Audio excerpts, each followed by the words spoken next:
Bueno, acá estamos. Mientras tanto, en la tanda seguía la discusión. Es apasionante.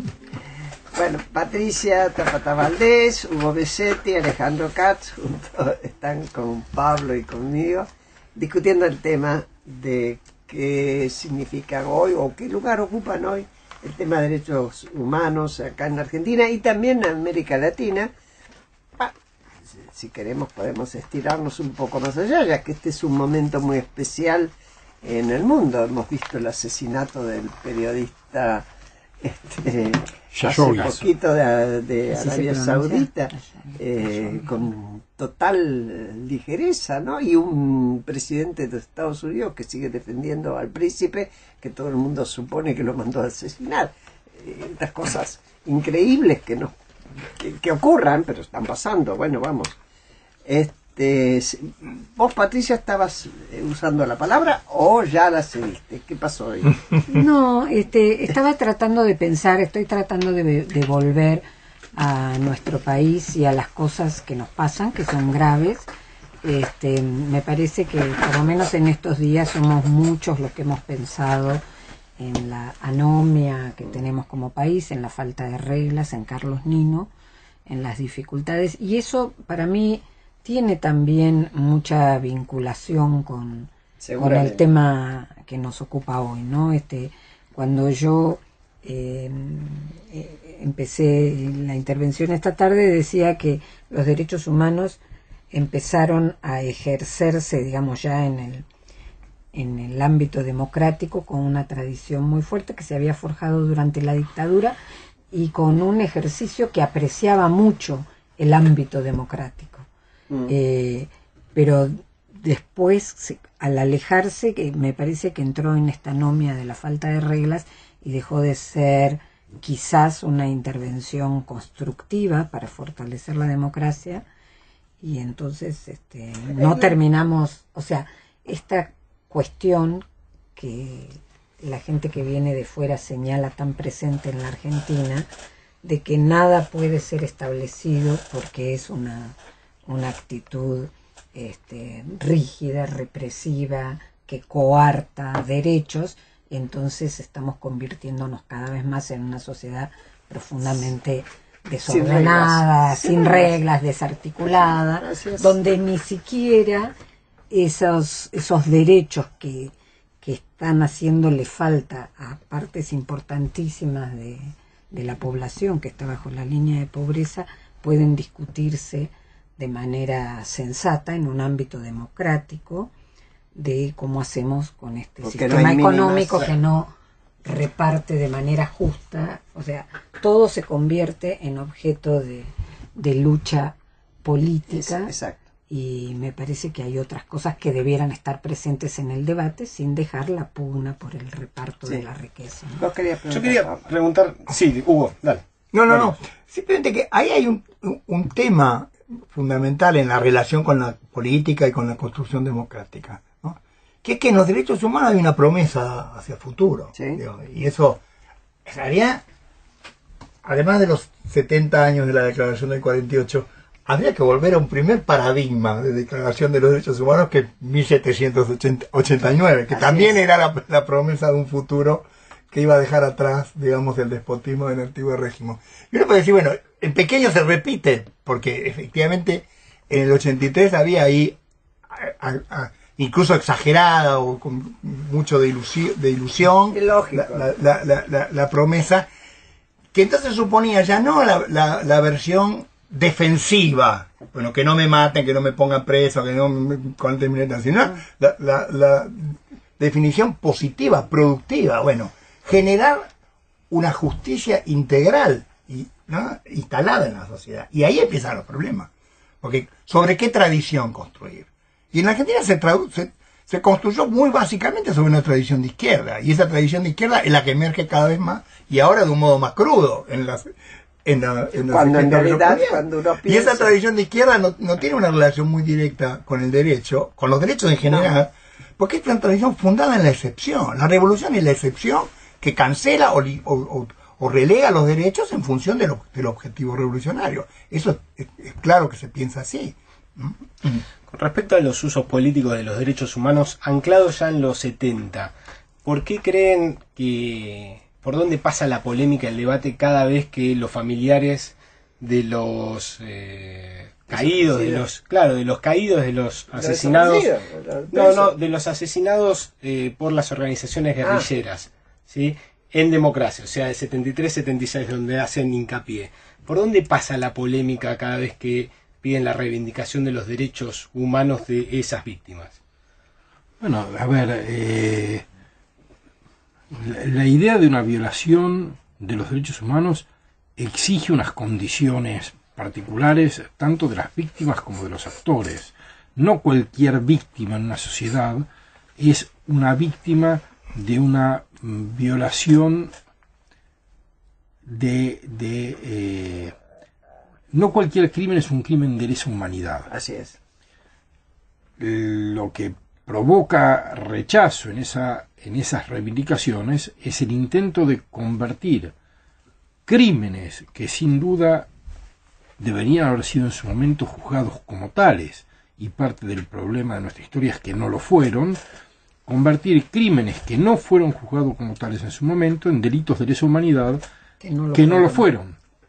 Entonces hay una doble falta, la falta del juicio original y la de la pretensión de darles una entidad diferente en el presente.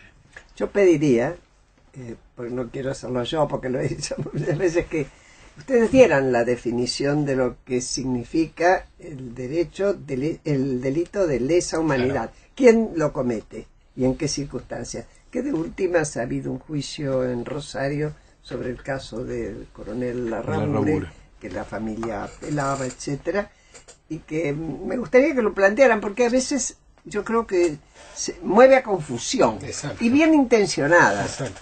¿No? Díganlo a quien quiera. Bueno, a veces bien intencionada. Quiero decir, muchas veces, para gente común. Hay un fundamento jurídico. Dale. Y eso, bueno, eso significa respetar la institucionalidad. Por lo tanto, podría cambiar, y sí, podría cambiar. Pero hay hoy, digamos, en la Argentina, y esto ha sido más o menos generalizado, se admite que los delitos imprescriptibles, que son los delitos de lesa humanidad, tienen que cumplir con ciertas características en función de, por ejemplo, los actores. Un actor estatal o que controla el territorio. Y con un control suficiente del territorio como para que configure, digamos, un actor cuasi estatal o cuasi estatal. Por lo tanto, esta es una cuestión. A partir de ahí, yo pienso que además el tema tiene una, digamos, importancia mayor, porque aquí se ha generalizado la idea de los crímenes imprescriptibles hasta llegar al punto de que ha habido quienes proponen que los delitos de corrupción sean imprescriptibles, lo cual es una barbaridad. Cambia absolutamente la idea misma, porque la idea del genocidio y del crimen contra la humanidad es un crimen que, aunque se comete contra alguien que no es como yo, se comete con alguien que no es de mi religión, que no es de mi raza o que no es de mi nacionalidad, de cualquier manera me afecta a mí. Esa es la idea. La idea es que, por lo tanto, tienen que ser categorías de crímenes que efectivamente son, digamos, que son muy restrictivas en su aplicación.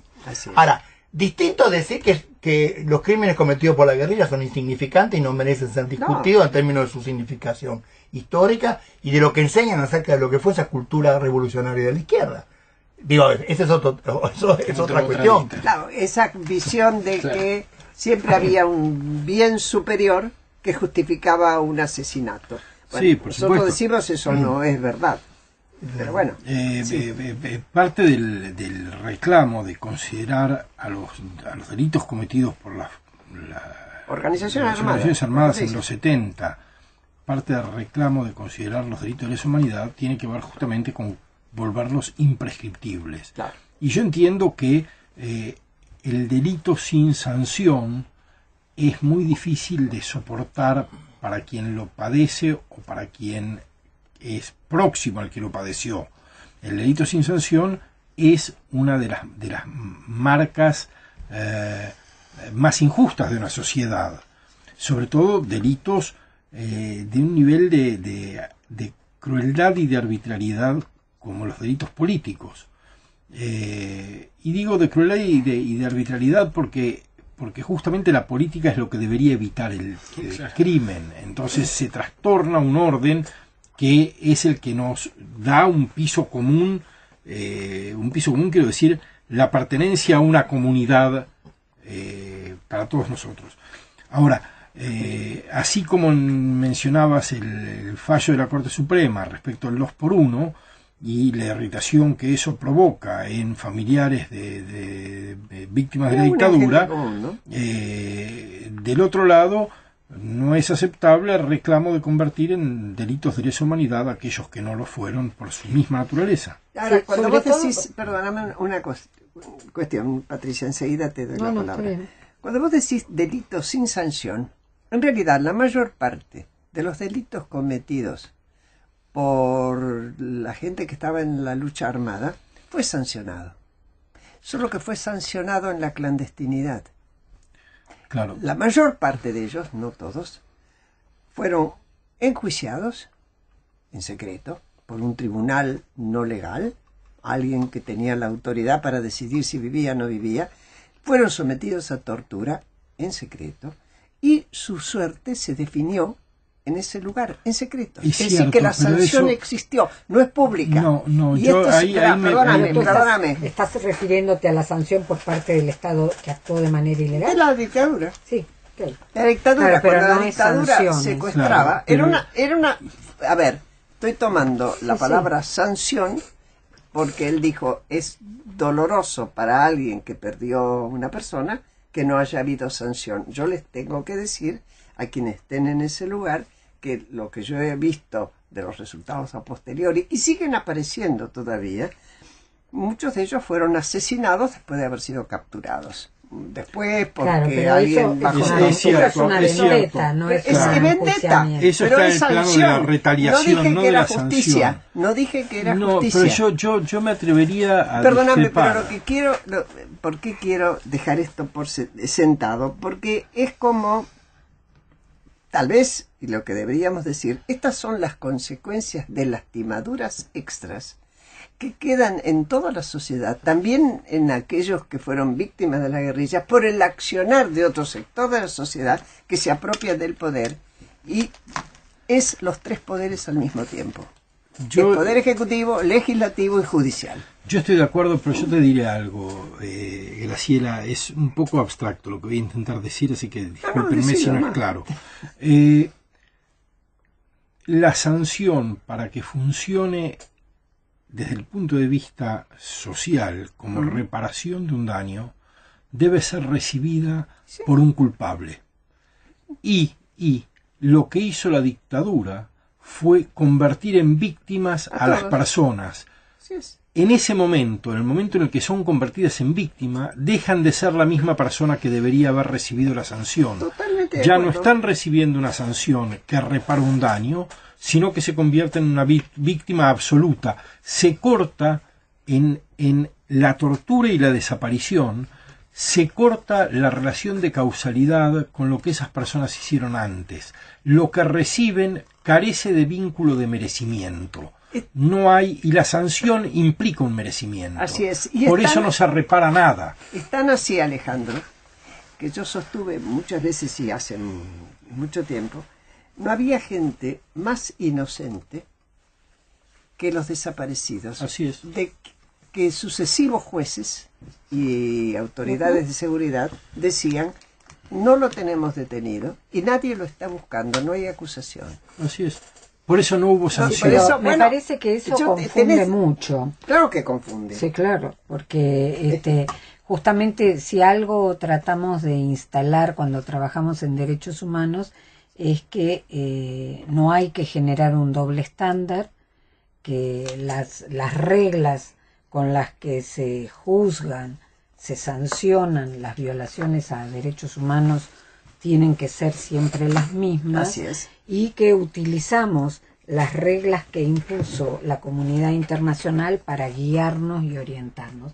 Entonces están los crímenes cometidos por los estados y no vamos a a insistir la descripción que hizo Alejandro sobre aquellos crímenes no, o sea, que no dejan de ser horrendos por ser Sí. crímenes dentro de un ordenamiento penal común y que no fueron Y que estaban juzgados. reglados por las leyes del Exactamente. momento en el país. Y que podrían haberlo sido. Así Distinto es, que es una cuestión que me parece que haría mucho bien si algún gobierno tuviera un poquito de valentía y pudiera reparar a aquellas reparaciones no otorgadas a los familiares de soldados o miembros Así es. de la Fuerza Armada que resultaron asesinados durante Bueno, los ahora tiempos hay de la una ley, democracia creo, en circulando. Canadá. Porque Hay una ley, hay- un proyecto. Pero hay un digamos, proyecto. creo que no hay que mezclar las No, cosas no. porque ahora además es más claro que nunca el tipo de definición de crimen de lesa humanidad a partir de la dación del Estatuto de Roma, que define el carácter extendido y sistemático Así de es. esas persecuciones, ¿no? Pues, Sí, ahí Hugo. el tema sería, digamos, más allá del pedido que los familiares de las víctimas de hechos de terrorismo subversivo plantean en términos de crímenes imprescriptibles, uno podría leer ahí que hay algo que sí se puede reconocer, que es el derecho a ser reconocido como víctima. Exacto.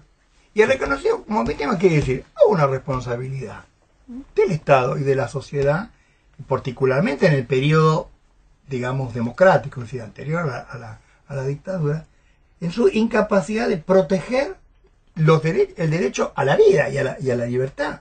Y en el caso de la Rabure es extremo por las condiciones mismas de crueldad de su aprehensión Sí, y de su su muerte, secuestro etcétera, de su prolongado. secuestro, bueno, en fin, con lo cual, más allá de lo que uno puede juzgar sobre las razones, en fin, y las justificaciones que jugaban en el momento de producirse los hechos, sigue habiendo una responsabilidad del Estado.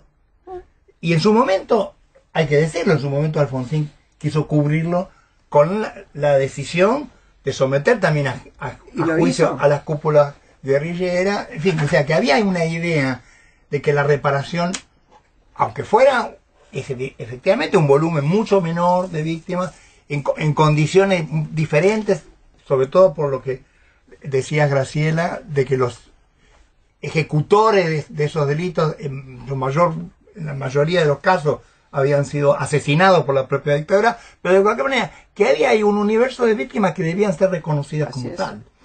Y eso sigue siendo un tema más o menos pendiente. Bueno, la prueba es que ahora, ¿no? Aparece la cuestión de algún tipo de reparación De para demanda. los conscriptos Sí, en por lo ataque a menos se está Formosa. discutiendo. Por lo menos se está discutiendo.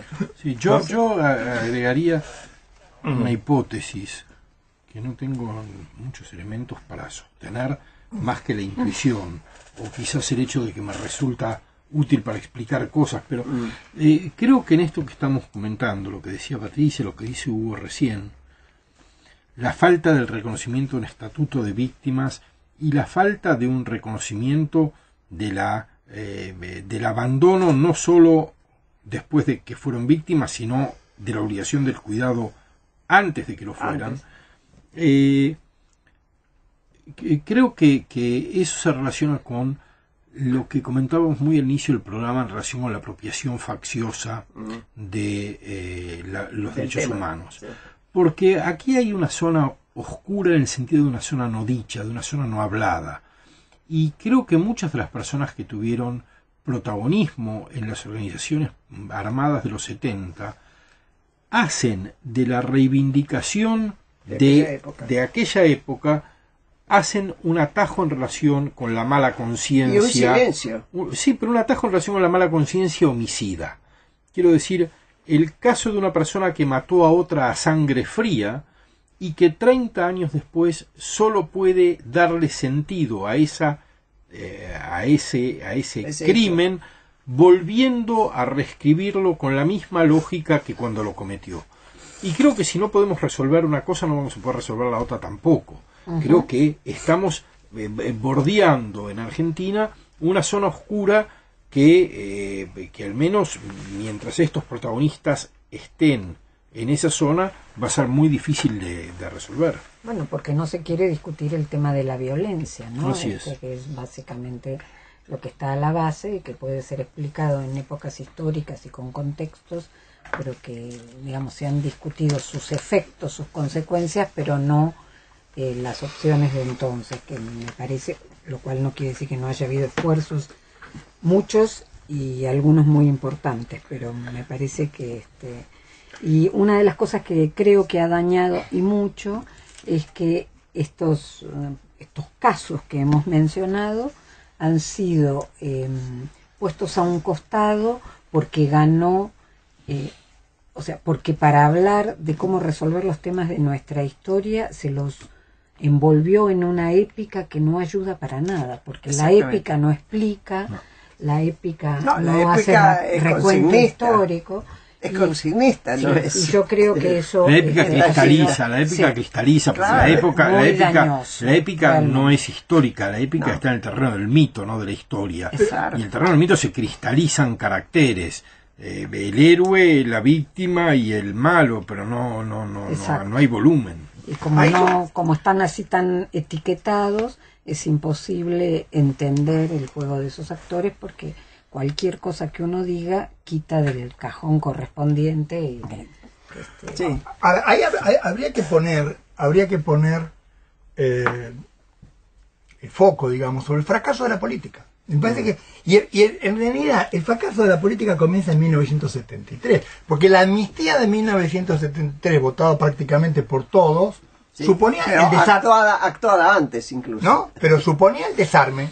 Suponía el desarme de la cosa que no ocurrió. Cosa que no ocurrió, y no ocurrió entre otras cosas, porque ni desde el Estado, ni del partido que ganó, ni desde los otros estuvieron dispuestos a desarmar. A nadie se le hubiera pasado por la cabeza, eso después ha reaparecido. No digo que ha sido un continuo, porque no ha sido así. Es evidente que cuando Alfonsín habla de la juricidad, en fin, insiste mucho en una transformación institucional, institucional, pero de una cultura de los derechos que debe implantarse y arraigarse en la sociedad. Entonces, lo que emerge es nuevamente la idea de la política como guerra. Ahora, en la guerra no hay derechos, o los derechos, por lo menos, quedan considerablemente relegados. Sí, pero además el tema institucional, yo hoy más pasan mis días, más me apego a esta necesidad, a construir respuesta a esta necesidad de hacer instituciones fuertes en una para que el país sea república en serio. Y ahí yo acerco, no sé qué opinan ustedes, a que el tema de derechos humanos tiene que ver con la calidad ciudadana. Se está mucho más cerca de tener satisfechos los derechos humanos cuando las instituciones responden a nuestras legítimas demandas ciudadanas. Cuanto mejor nos respondan, por más derechos vamos a ir, y habrá más instituciones que den satisfacción o instituciones más fuertes. Yo creo que nuestra deuda es esa todavía, muy fuerte. Ahora, evidentemente la idea misma de ciudadanía está muy cuestionada, no solo por la fragilidad de las instituciones, sino por la estructura de la sociedad. Quiero decir, la ciudadanía se ejerce a partir de determinadas condiciones materiales y simbólicas de las que una parte importante de la población argentina carece, y eso priva a los vínculos políticos de un dato que es fundamental, que es la reciprocidad en las interacciones. Quiero decir, la asimetría es tan grande entre unos y otros que no hay reciprocidad posible, y si no hay reciprocidad posible no hay derechos. Vos decís la asimetría. Asimetría. Sí, sí. No quiero destacarlo porque parecía la asimetría. No, la asimetría. La asimetría. La asimetría. Vos decís la inequidad. La inequidad. Vamos. Sí, sí. Sí, me parece, quiero apoyar en la línea de pensamiento que está planteando Alejandro. Estaba pensando, cuando hablábamos de las organizaciones armadas y el devenir posterior, de que en otros casos de otros países se salió de las situaciones de guerra interna, cosa que no era en este país, a través de acuerdos de paz. y de conversión de esas Caso de organizaciones Colombia, por armadas. ejemplo. Colombia, Guatemala, Salvador, incluso la propia Sudáfrica, donde digamos esas organizaciones se reconvierten. Como nuestra situación no fue esa, No, los propios esta tupamaros, cuestión ¿no? de, Claro. como de empate, claro, los propios tupamaros, esta cuestión de empate llevó a una, creo que Carlos Altamirano lo define muy bien, como una especie de guerra civil nunca resuelta, donde Una guerra civil que no era guerra civil. que no pero era nunca guerra se civil, terminó pero que de nunca se resolver. resuelve, y que después, voy a dar un salto de proporciones, hace que sea imposible discutir, no sé, la educación en el país, discutir el uso del espacio público en el país de una manera concertada, porque siempre va a ser una lucha de por sí o por no, De oposición. de oposición, pero nunca de concertación. Países que se han visto al borde del abismo se han visto obligados a concertar para salir. Entonces, siguiendo un poco la metáfora, uno Sí. diría, es una guerra no declarada y no concluida, en la que todos perdieron pero nadie ganó. Es decir, no hay un derrotado claro Neto. y un victorioso que impone su hegemonía a una sociedad nueva, más o menos justa pero nueva. Aquí esto es imposible, no hay amnistía, no hay acuerdo de paz, no hay ninguno de los No, pactos es que más, resuelven. hubo en un momento dado un acuerdo de amnistía, después de los indultos de Menem, previo obediencia de vida y todo, y después una reanudación sin reconocer el pasado. ¿Y qué opinión les merece en ese sentido el camino de reconciliación que propuso la Iglesia tiempo atrás? Después hubo idas y vueltas de reconciliación entre estos dos bandos. Yo diría la reconciliación no es un problema político, por tanto no se puede dar en espacio público con la pretensión de solucionar problemas que son esencialmente políticos. Estuvimos hablando todo el tiempo de una cuestión política. Es cierto que la Iglesia también es... Lo que hay que hacer es Sí, La propuso Iglesia en también es términos política, políticos, pero la sí. reconciliación no es política, es Exacto. muy Es apolítica. me parece que es reconciliarse con lo que ha sido nuestro propio devenir histórico y encontrar un acuerdo como sociedad para salir adelante, pero yo también creo que la reconciliación no es un concepto político, más bien uno tiene que como que hacerse cargo. Me gusta más siempre hacerse cargo como sociedad o como grupos opuestos del propio pasado, y a partir de ahí encontrar soluciones para vivir, como empezaste vos tu intervención, Hugo.